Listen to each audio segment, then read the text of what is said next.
Trains.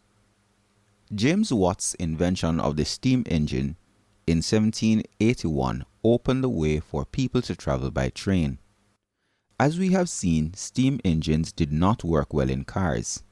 People found that steam engines worked much better in trains. In 1825, a man in England named George Stephenson and his son Robert built the first railway. The first railway that carried people began running in 1830, and George Stephenson's model of a train, the Rocket, was picked for the job.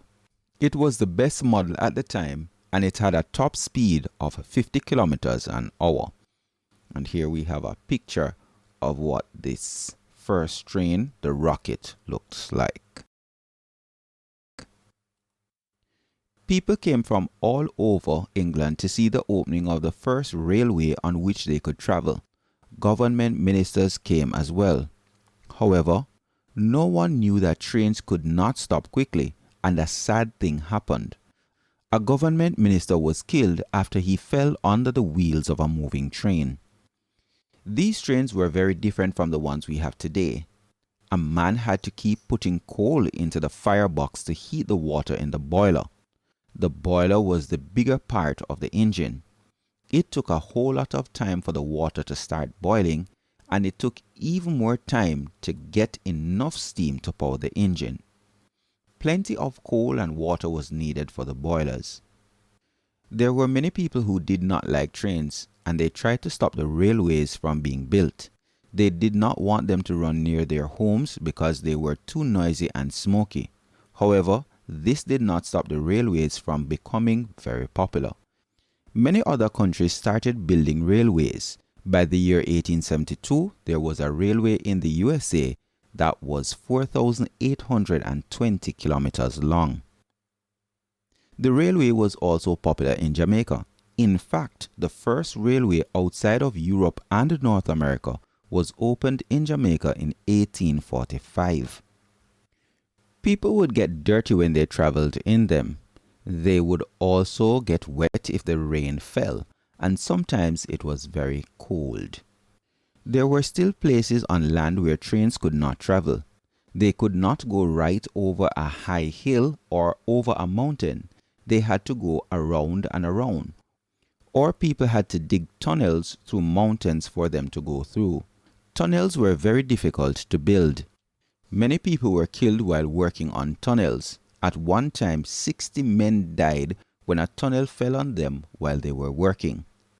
As the years passed, faster and bigger trains were developed. Trains had bigger boilers and carried more coal and water. They could now travel many more kilometers without stopping. By the year 1900, some trains could go at a top speed of 120 kilometers an hour. This made the train the fastest way for people to travel. By now, trains and coaches, which were covered, had seats in them. In 1938, an English steam train, the Mallard, traveled at a top speed of 202 kilometers an hour. Other kinds of power are now beginning to be used on trains. Trains using diesel and electric engines were becoming very popular. The diesel engines were not as noisy and dirty as steam engines. They also picked up speed much more quickly than steam engines. These diesel trains did not use coal and did not have to stop as often as a steam train. They could go for a long way. It was also easier for the diesel to stop and start. This meant they could take people to towns that were near to each other. The first electric train was made in Germany in 1879. Electric trains were quicker and cleaner than other trains. They got their power from the electric rails on which they ran, or from electric ropes made of metal which ran overhead. Electric trains of today can go over 300 kilometers an hour. In big cities like London and New York, electric power is used to drive trains that run through tunnels under the ground. Many people travel this way and get to where they want to go quickly. Today, most trains are run by diesel and electric engines. Trains.